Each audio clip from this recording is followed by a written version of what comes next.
In Wellington, specialists are deep cleaning a house they believe has been contaminated by drug use. It's all about health and safety, you just don't know what could affect families and stuff coming in. The house has tested positive for high levels of methamphetamine, known in New Zealand as simply meth or P.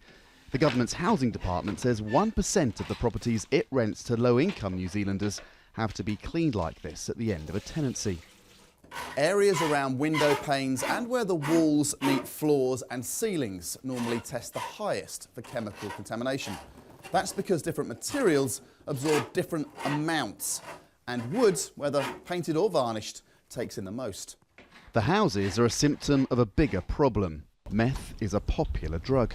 New Zealand is a remote country at the bottom end of the world and often the roots of other drugs. So while Europe has ecstasy and cocaine, New Zealand has to make its own drugs. It's kind of a do-it-yourself culture. Government figures suggest that a decade ago more than 2% of New Zealanders used meth, but that proportion has halved since then as it has ceased import and closed down drug kitchens at home. But some are sceptical about that reduction and say the government concentrates too much on supply and not enough on reducing demand. Alex Valla started smoking meth at 15. She's now 21 and has been off drugs for 5 weeks. Her parents are paying nearly $10,000 for an intense residential therapy course.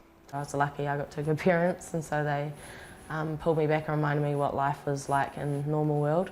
But few addicts can afford this. Those running treatment centres say the government needs to step up. I think perhaps if our sector got some of the money that was being invested in building more prison beds, you wouldn't need the prison beds.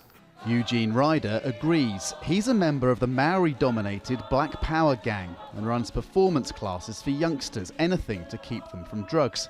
New Zealand's gangs are often blamed for importing, manufacturing and selling meth. But Ryder thinks gangs can be part of the answer, keeping its members off drugs. There's a whole lot of work being done in stopping the supply, but there's not that much done in the world of stopping the demand. And that's the type of work that we're trying to do is reduce the need for people to turn to meth as a way out. Houses can be cleaned up with scrapers and a skip. Cleaning up people is harder. Andrew Thomas, Al Jazeera, Wellington.